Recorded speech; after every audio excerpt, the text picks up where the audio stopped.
세상에는 수없이 많은 경계선이 있습니다.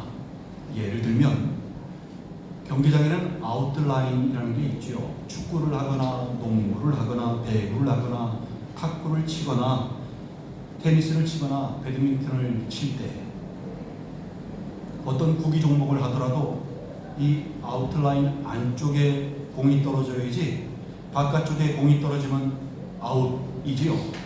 공을 빼앗기거나 실점을 하게 됩니다. 또 도로에는 차선이라는 게 있죠. 운전할 때 이 차선을 지키며 운전을 해야지 차선을 지키지 않고 이쪽 저쪽 넘나들면서 운전을 하게 되면 사고를 유발하게 되고 교통법규에도 어긋나서 벌금과 벌점이 부과되겠지요. 벌금, 벌점을 주기 위해서 차선을 만든 것은 아닙니다. 교통질서를 유지하기 위해서 또 그것으로 인해서 사고 위험을 줄이기 위해서 차선을 만들어 놓은 것이겠습니다. 또 나라와 나라 사이에는 뭐가 있지요? 국경선이 있지요. 이 국경선 안쪽에서 활동을 해야지 허락 없이 함부로 국경선을 넘으면 어떻게 될까요? 넘어간 국가로부터 체포, 구속 또는 강제 추방, 형사처벌까지도 받을 수 있겠지요.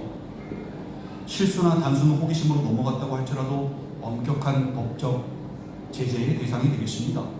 이 국경선이 있는 이유 뭐죠? 영토수호, 주권보호, 자국민의 안전과 치안 유지를 위해서 있겠습니다. 또 열차를 탈 때도 안전선이 있지요. 지금 열차가 도착하고 있습니다. 승객 여러분께서는 안전선 밖으로 한 걸음 물러서 주시기 바랍니다. 많이 들으셨죠? 어렸을 때부터. 지방마다 다르다 그러더라고요, 방송이. 우리나라 전철 타면 나오는 방송 아닙니까? 이 안전선 왜 있지요? 안전선이 없으면 열차 앞으로 가까이 가려는 사람이 있겠지요. 그 사람은 열차가 진입해 올 때 생기는 강한 바람에 밀려서 넘어질 수도 있습니다. 중심을 잃고요. 아니면 진입해 오는 열차에 부딪힐 수도 있겠지요. 그 사람 잘못이 아니라 뒷사람이 조금만 밀어도 앞에 가서 부딪히지 않겠습니까? 그래서 혹시 모를 사고를 예방하기 위해서 이 안전선을 만들어 놓은 것이겠습니다. 따라서 이 모든 경계선들은요, 사람을 불편하게 하려고 만든 것이 아니라 안전하게 보호하기 위해서 만든 것이겠습니다. 그러다 보니 사람들이 이 경계선에 익숙합니다. 그리고 경계선을 아주 중요하게 받아들입니다. 안과 밖을 구분할 수 있어서 내가 어디까지 자유롭게 안전하게 움직일 수 있으며 어느 영역까지 법적으로 보호받으며 활동할 수 있는지 알게 해주기 때문입니다. 경계선 가까이 있는 사람들의 생각이 보통 이런데요. 선만 넘지 않으면 돼. 불법만 아니면 돼. 최소한의 기준만 지키면 돼. 그러면 그 안에서 자유롭게 움직일 수 있어. 경계선 가까이 가면 그 안과 밖이 다 보이기 때문에 그런 생각이 드는 것이겠습니다. 영적으로는 어떨까요? 신앙적으로도 경계선이 있을까요? 예, 있습니다. 바로 신앙세계와 세상 사이의 경계선입니다. 근데 이 선은 눈에 보이는 것이 아니기 때문에 무엇을 해도 되고 무엇을 하면 안 되는지 명확하게 눈에 보이지 않습니다.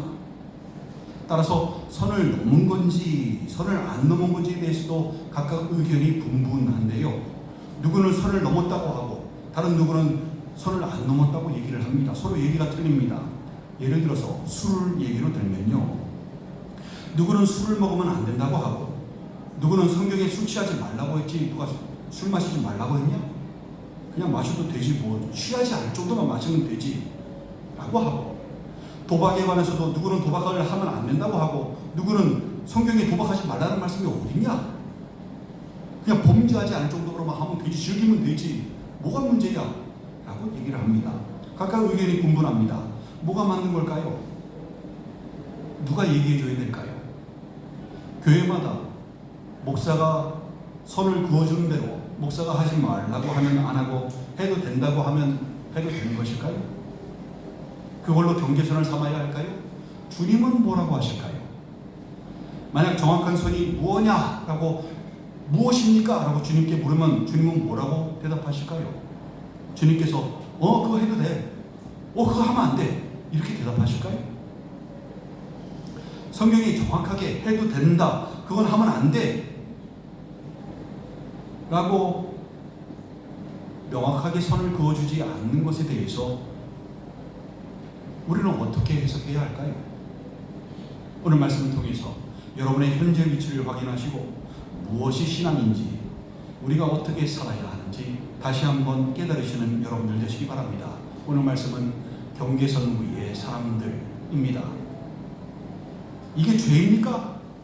성경에 이게 죄라고 어디 나와 있습니까? 이거 하지 말라고 성경 어디에 나와 있습니까? 사람들이 이런 말 자주 하지요. 경계선 위에 있으면요, 뭐를 해도 되는지 뭐를 하면 안 되는지 자꾸 따지게 됩니다. 이것이 경계선 위의 사람들이 가지는 특징인데요. 왜 그런가 하면 사람들이 경계선이 주는 삶에 익숙하거든요. 우리 경계선이 중요하다고 여겨지거든요. 우리 생활에서 경험을 해 왔듯이. 근데 신앙세계와 세상의 경계선이 있으면요, 그 선은 명확하지 않은데 저쪽 너머의 세상이 자꾸 보이는데, 이걸 하지 말아야 할지 해도 되는 건지 자꾸 따지게 됩니다. 아니, 좀 더 솔직하게 말하면요, 그거 하고 싶거든요. 즐기고 싶거든요. 이런 거 하면서도 자신의 신앙에는 아무 문제가 없다라는 말을 듣고 싶거든요. 그러니까 자꾸 따지게 되는 것이겠습니다. 이 경계선 위의 사람들, 성경에 대표적인 사람들이 나오는데요, 누군가 하면 서기관들과 바리새인들입니다.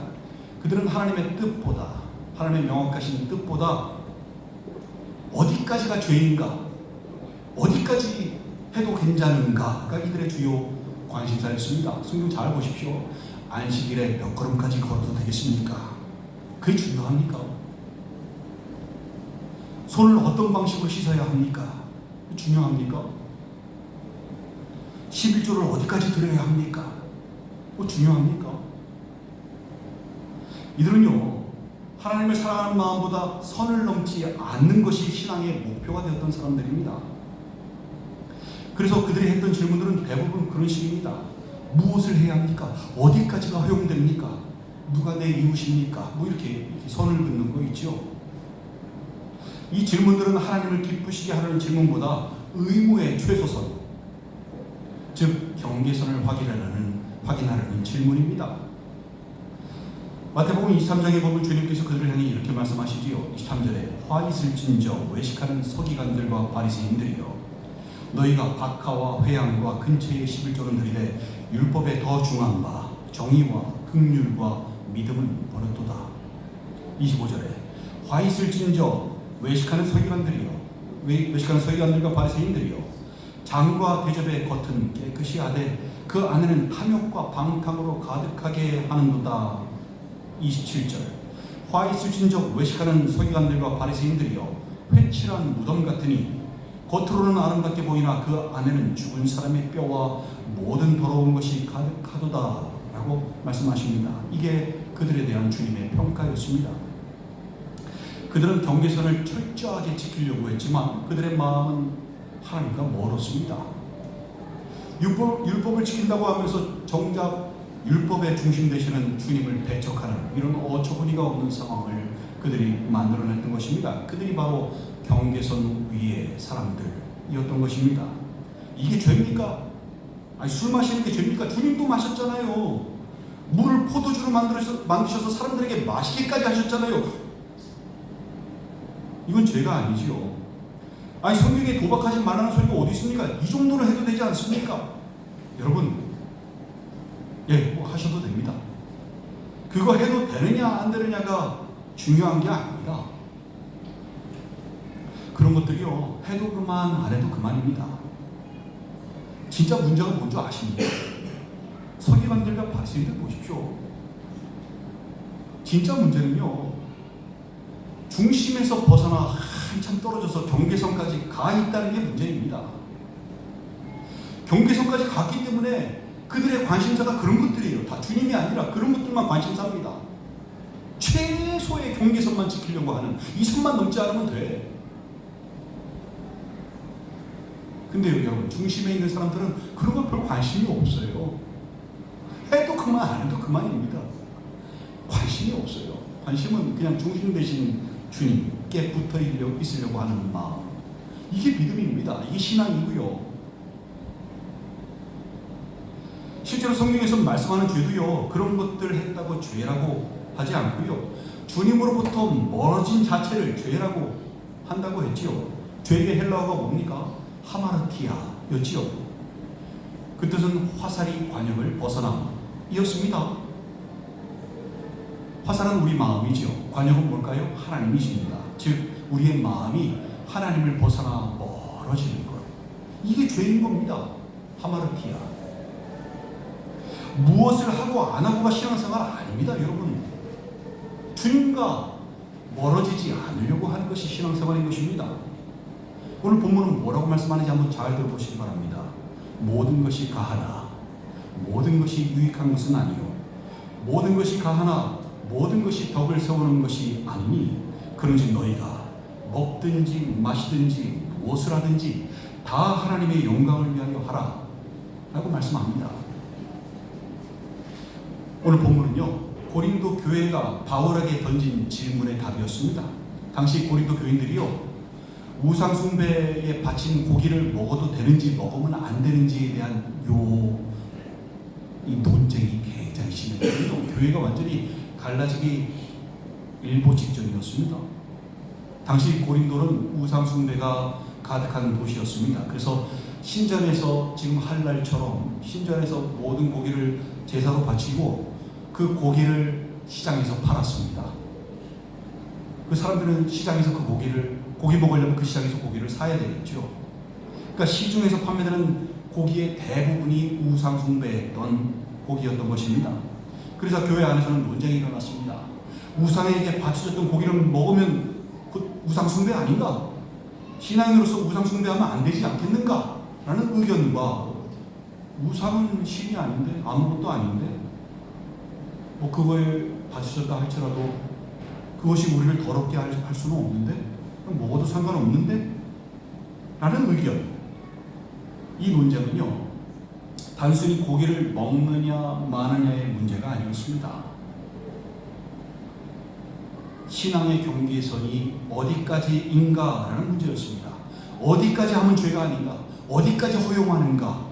였던 것입니다. 그러니까 그거죠. 술은 어디까지 마셔도 괜찮겠습니까?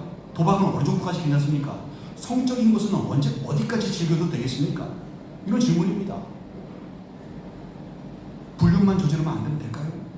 뭐 이런 질문들. 근데 바울은요, 해도 된다 하면 안 된다, 아니 다른 대답을 합니다. 그게 바로 오늘 본문입니다. 모든 것이 가하나 모든 것이 유익한 것은 아니요 모든 것이 가하나 모든 것이 덕을 세우는 것은 아니니 라고 말씀하죠. 여기서 바울은 가능한가 보다 그것이 유익한가 라고 묻습니다. 또 허용되는가 보다 그것이 덕을 세우는가 라고 묻습니다. 그리고 마지막에 결론을 내리지요. 너희가 먹든지 마시든지 무엇을 하든지 다 하나님의 영광을 위하여 하라 라고 말씀합니다. 이것이 바로 오늘 말씀의 핵심입니다. 바울은 죄가 아니냐가 아니라 하나님께 영광이 되느냐로 신앙의 중심을 회복하라고 말씀하고 있는 것입니다. 즉 경계선 위에 머물러 있으려고 하지 말고 신앙의 중심이신 주님께로 가까이 오라. 너희가 있는 곳이 경계선이야. 그러니까 신앙의 중심이신 주님께로 오라 라고 말씀하는 것입니다. 많은 사람들이 이게 죄입니까? 를 묻습니다. 근데 하나님은요, 그것이 나의 영광을 위한 일이냐? 라고 물으신 것입니다.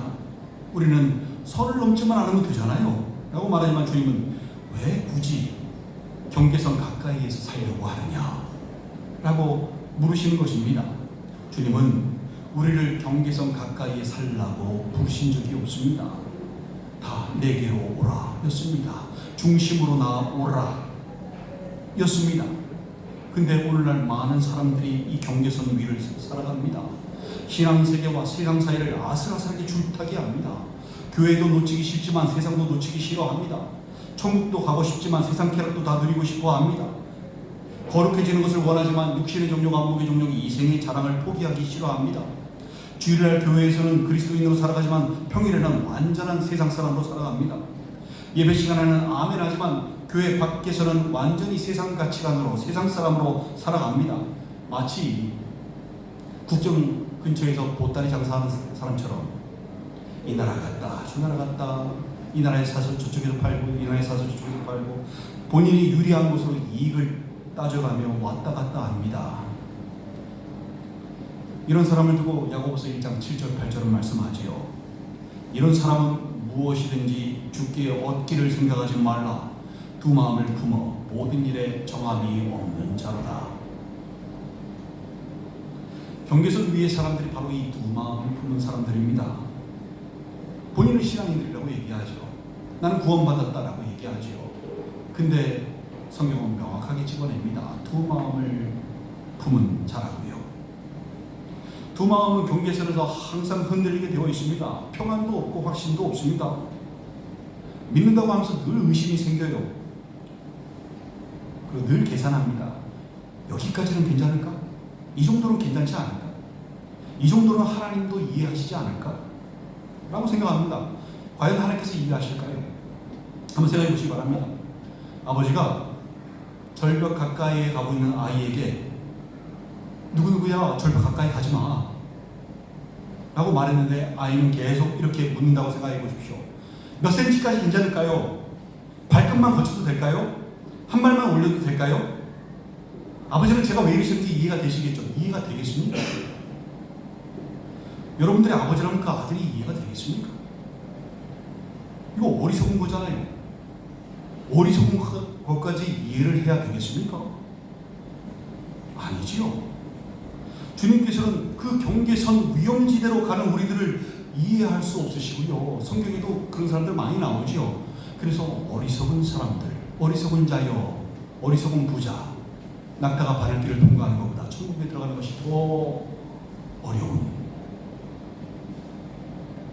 그 어리석은 부자 라고 말씀하지 않으십니까? 주님은요, 우리들이 속히 그 경계선 위험지대를 벗어나 중심인 안전지대로 주님께로 오기를 원하시는 것입니다. 잠언 4장 2절에서는 좌로나 우로나 치우치지 말고 네 발을 악에서 떠나게 하라 라고 말씀합니다. 좌로나 우로나 치우치게 되면 어떻게 될까요? 중심에서 벗어나겠죠. 이쪽 가서 경계선 쪽으로 가겠죠. 이쪽으로 가서 경계선 쪽으로 가겠죠.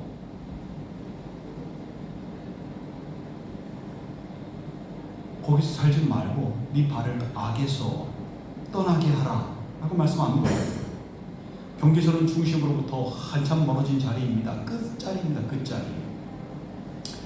그 자리를 악한 자리라고 성경은 표현합니다.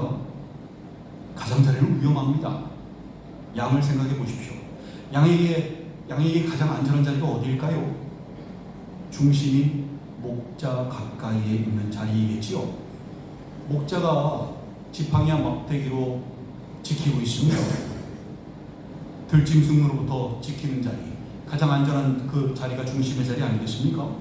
반면에 어디가 가장 위험할까요? 늑대가 있다면 늑대가 어디를 갈까요? 중심으로 갈까요? 아니죠. 가장자리로 가겠죠. 목자의 지팡이와 막대기로부터 한참 떨어져 있는 자리, 바로 경계선 근처입니다. 거기 가서 길 잃어버린 양을 딱 잡아서 먹겠지요. 베드로전서 5장 8절에서 근신하라 깨어라 너희 대적 마귀가 우는 사자같이 돌아다니며 삼킬 자를 찾나니 라고 말씀합니다. 마귀는요, 경계선에 있는 사람을 노리는 것입니다. 아담과 하와 생각해 보십시오. 하와가 선악과 근처에만 안 갔어도 뱀을 만날 일은 없었습니다. 가지 말라고 얘기했는데 경계선까지 갔더니 결국에는 마귀에게 미혹당해서 따먹은 거 아닙니까? 아담도 그 경계선에 같이 있었기 때문에 마찬가지로 넘어갔던 거 아닙니까? 욕심은요, 항상 경계선 쪽에서 자랍니다. 왜냐하면 그 경계선 너머로 보니까 욕심이 생기거든요. 싶거든요. 안 해봤던 거거든요. 해보고 싶거든요. 야고보서 1장 15절에서 육심이 잉태한 한즉 죄를 낳고 죄가 장성한즉 사망을 낳느니라 라고 말씀합니다. 하나님으로부터 멀어지는 것 자체가 죄이기에, 그리고 그 자체가 사망이기에 죄의 삭시 사망인 것입니다. 죄를 지었기 때문에 너 죽여버릴 거야, 이거 아니라 그랬죠. 하나님 절대 그러신 분 아니시죠. 그냥 죄를 지었기 때문에 저적으로 영적으로 주님과 멀어져서 그 자체가 죽음이기 때문에 그 죽음의 상태가 될 수밖에 없음을 말씀하시는 거라고 그랬습니다. 누가복음 21장 34절 36절에서 주님께서 이렇게 말씀하십니다. 너희는 스스로 조심하라. 그렇지 않으면 방탕함과 술 취함과 생활의 염려로 마음이 둔하여지고 뜻밖의 그날이 덕과 같이 너희에게 임하리라. 이날은 온 지구상에 거하는 모든 사람에게 임하리라. 이러므로 너희는 장차 올 이 모든 일을 능히 피하고 인자 앞에 서도록 항상 기도하며 깨어있으라 하시니라 라고 말씀합니다. 왜 우리가 방탕함과 술 취함과 생활의 염려를 조심해야 합니까? 그 자체가 죄라서요? 아닙니다. 그 자체가 뭐 죄겠습니까?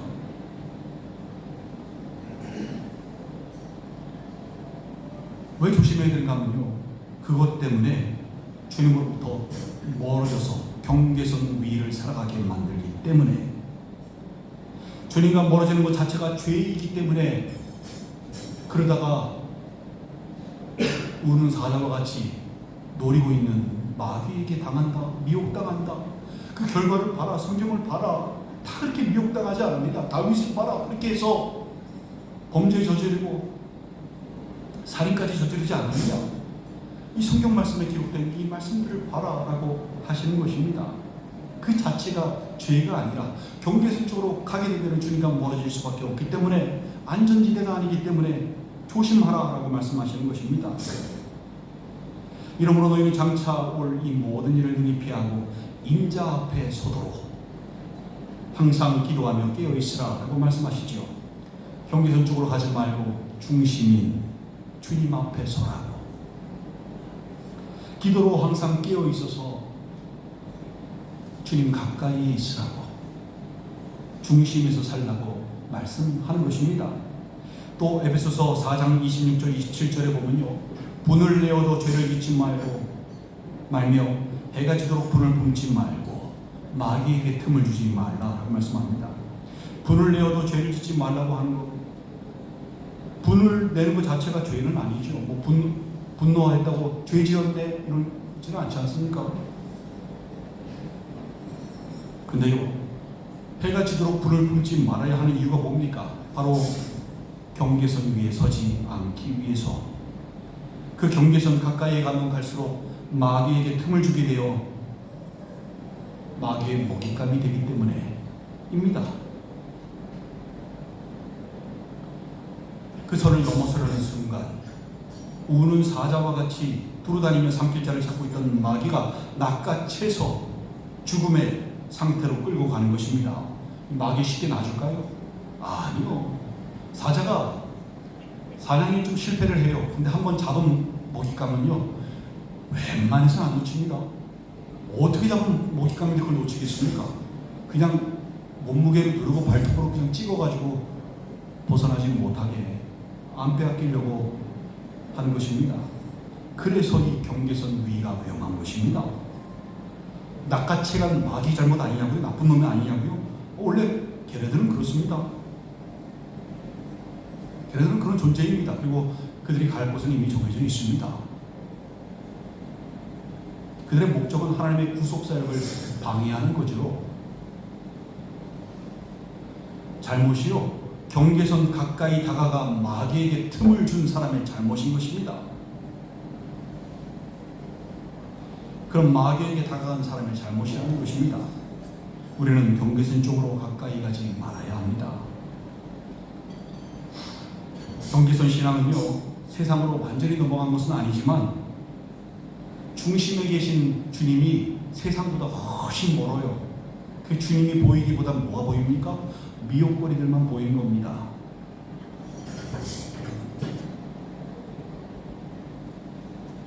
물론 세상을 보는 것 자체가 죄는 아니지요. 그래서 맨날 이렇게 얘기하는 거 아닙니까? 이건 죄가 아니지요. 성경에 이 죄라고 말씀하지도 않았어요. 누가 이걸 죄라고 그럽니까? 아예 맞아요. 예. 죄 아닙니다. 근데요, 지금 꽤 멀리 가셨네요. 주님으로부터 한참 떨어져 계시네요. 미혹될 수밖에 없는 상태이시네요. 굉장히 위태위태한 위험지대에 계시네요. 여러분, 신앙은요, 경계선을 넘지 않는 기술이 아니라 주님 중심 되신 주님께 가까이 사는 삶인 것입니다. 우리는 질문을 바꿔야 됩니다. 이게 죄입니까? 이거 해도 되는 거 아닙니까? 성경에 하지 말라는 말씀이 어디 있습니까? 이 질문은 이제는 버려야 합니다. 대신 스스로에게 이렇게 물어야 합니다. 이것이 하나님을 기쁘시게 하는 것인가? 이것이 내 믿음을 자라게 하는 것인가? 이것이 나를 주님께 더 가까이 가게 하는 것인가? 이것이 덕을 세우는가? 이것이 하나님께 영광이 되는가? 오늘 본문에서 바울이 말한 것이 바로 이것입니다. 모든 것이 가하나 모든 것이 유익한 것은 아니요. 가능한 것이 중요한 게 아닙니다, 여러분. 유익한 것이 중요한 것입니다. 모든 것이 가하나 모든 것이 덕을 세우는 것은 아니니 할 수 있는 것이 중요한 게 아닙니다. 덕을 세우는 것이 중요한 것입니다. 그리고 너희가 먹든지 마시든지 무엇을 하든지 다 하나님의 영광을 위하여 하라. 우리가 무슨 일을 하든지 뭘 먹든지 뭘 마시든지 하나님의 영광을 위해서 하는 것이 중심을 살아가는 신앙인의 자세인 것입니다. 여러분, 사랑하는 사람을 만나면서요, 내가 어디까지 해야 헤어지지 않을 수 있어? 라고 묻는 사람이 있습니까? 결혼한 사람이 배우자한테요, 바람만 안 피우면 되잖아. 범죄만 안 저지르면 되잖아. 라고 말한다면 그 가정 과연 깨지지 않고 행복할 수 있을까요? 사랑하는 사람이 있는 사람은 가정이 깨지지 않는 최소한의 조건, 경계선 이거 계산하지 않습니다. 그냥 그 사람과 행복하게 사는 것이 목적이지요. 그 사람을 기쁘게 하고 그 사람을 위해서 나도 행복하고 그 사람은 나로 인해서 행복하고 이게 사랑하는 사이 아닙니까? 근데 자꾸 경계선을 얘기해요. 바람만 안 피우면 되잖아. 불륜만 안 저지르면 되잖아. 하나님과 우리의 관계도 마찬가지입니다. 신앙은요, 법적인 관계가 아니라 사랑의 관계입니다. 사랑하는 사람이 경계선을 계산하지 않는 것처럼 사랑하는 사람이 사랑하는 사람 가까이에 있고 싶어 하는 것처럼 그저 하나님과 함께 하려고 하는 것.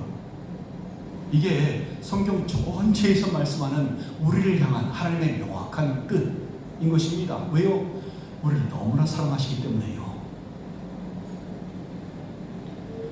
하나님이 경계선을 말씀하세요? 우리 다 죽습니다. 살아남을 사람 아무도 없습니다. 근데 그런 관계가 아닙니다. 율법적인 관계 아닙니다. 우리는 하나님과 사랑하는 관계입니다. 시편 73편 28절에서 하나님께 가까이 함이 내게 복이라 라고 말씀하는 것처럼 복은요, 경계선에 있는 것이 아니라 중심에 있습니다. 평안도, 기쁨도, 은혜도, 능력도 중심에 있습니다. 왜요? 주님께서 그 중심에 계시기 때문입니다. 그리고 능력을, 힘을 주님께서 주시기 때문입니다. 은혜를, 평안을 주시기 때문입니다. 근데 우리는 자꾸 가장자리로 나가려고 합니다. 세상이 더 재미있어 보이고 세상이 더 화려해 보이고 세상이 더 자유로워 보입니다. 근데 여러분, 그건 자유 아닙니다.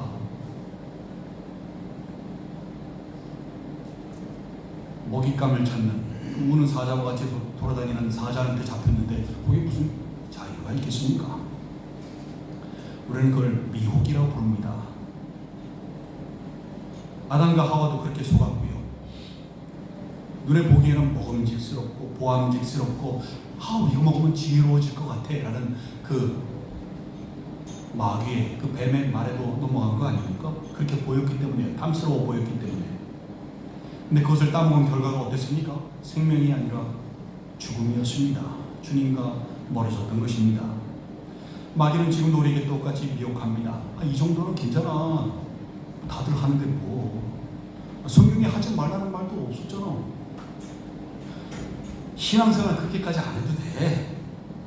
이미 구원받았잖아. 그러니까 즐기면서 살아. 네가 행복해야 하나님도 행복하신 거야. 어디에도 없는 자신만의 신학을 들고 와서 사람들을 안심시키는 사람들이 있습니다. 그런 목사들도 있습니다. 근데 하나님의 말씀은 분명합니다. 왜 굳이 거기까지 가려고 하느냐? 인 것입니다. 중심으로 나아오라. 내게로 나아오라. 사랑하는 지체 여러분, 오늘 여러분은 어디에 서 계십니까? 혹시 경계선을 서성이고 계시지는 않습니까? 혹시 마음은 이미 세상을 향하고 있으면서 몸만 교회에 와 계신 것은 아니십니까? 혹시 예배는 드리지만 생각 전체는 세상에 가 계신 것은 아니십니까? 혹시 하나님보다 세상의 즐거움이 더 커지고 있지는 않으십니까? 혹시 신앙생활을 하면서도 머릿속에는 이건 죄가 아니야 라는 생각이 계속해서 머릿속에 있지는 않으십니까? 그렇다면 여러분 깨달으셔야 합니다. 여러분이 서 계신 곳이 바로 경계선 위임을 말입니다. 여러분이 중심으로부터 한참 떨어져 계시다는 것을 말입니다. 주님은 오늘 우리를 다시 중심으로 부르십니다. 경계선으로부터 벗어나서 좀 안전한 데로 올래? 나에게로 올래? 내가 불안하구나. 빼앗길까봐.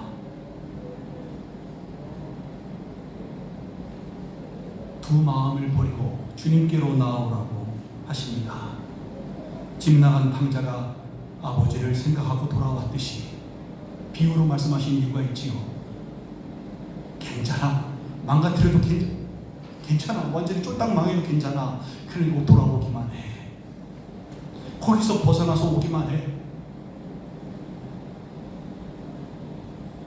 그렇게 집 나간 탕자가 아버지를 생각하고 돌아왔듯이 여러분의 마음을 주님께로 돌리시기 바랍니다. 이제 더 이상 경계선을 기웃거리는 사람이 아니라 다시 복음 앞에, 다시 중심 되시는 주님 앞에 서시는 여러분들 되시기 바랍니다. 그런즉 너희가 먹든지 마시든지 무엇을 하든지 다 하나님의 영광을 위하여 하라. 우리의 신앙은요, 죄를 간신히 피하는 그게 아니라요, 하나님의 영광을 위해서 사는 것입니다. 경계선 위의 사람들이 아니라 언제나 중심 되신 주님께 가까이 거하는 사람, 그래서 삶의 모든 선택 속에서 그 하나하나가 하나님께 영광이 되는 사람, 그 사람이 진짜 신앙인입니다. 그러한 믿음의 사람들 되시기를 주님의 이름으로 간절히 축원드립니다. 함께 기도하시겠습니다.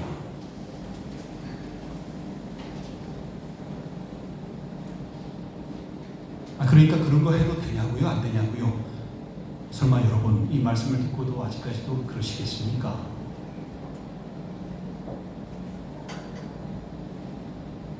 여러분, 죄가 안 되는 것들이라도 머릿속에 어떤 생각이 가득 차 있다면 그게 현재 내가 어떤 사람인지를 반영하는 겁니다. 생각이 어떠하면 그 위인도 어떠한즉 이라고 성경은 말씀하지요. 바로 생각이 그 사람 자체라고 말씀하는 겁니다.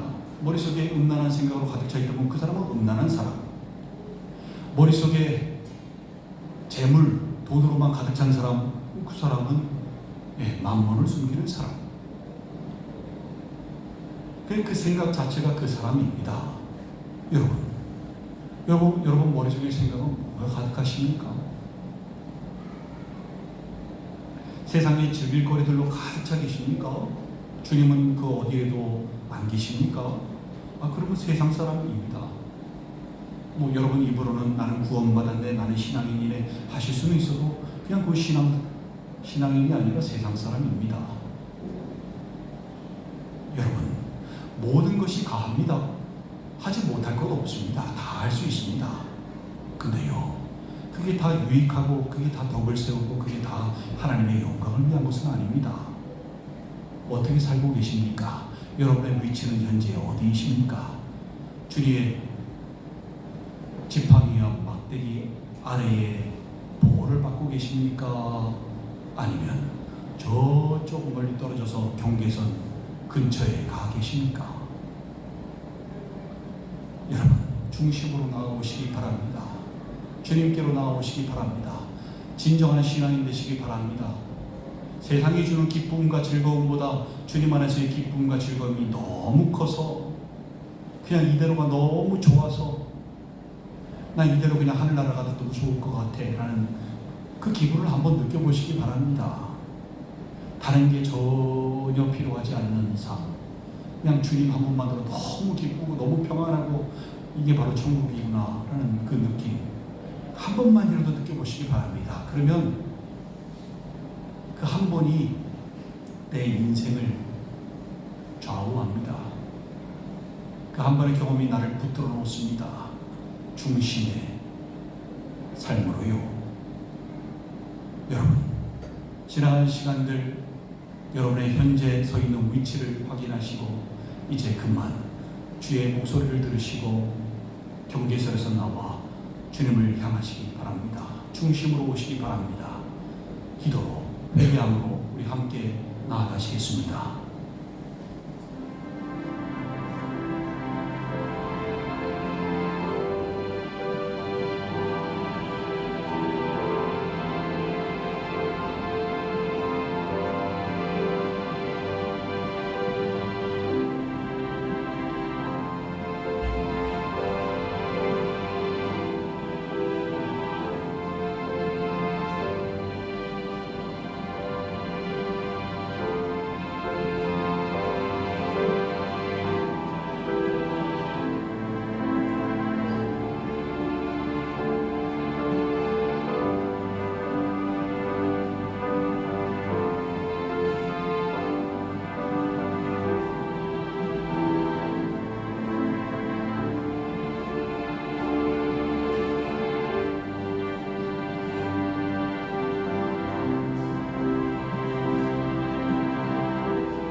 아버지 하나님, 감사드리옵나이다.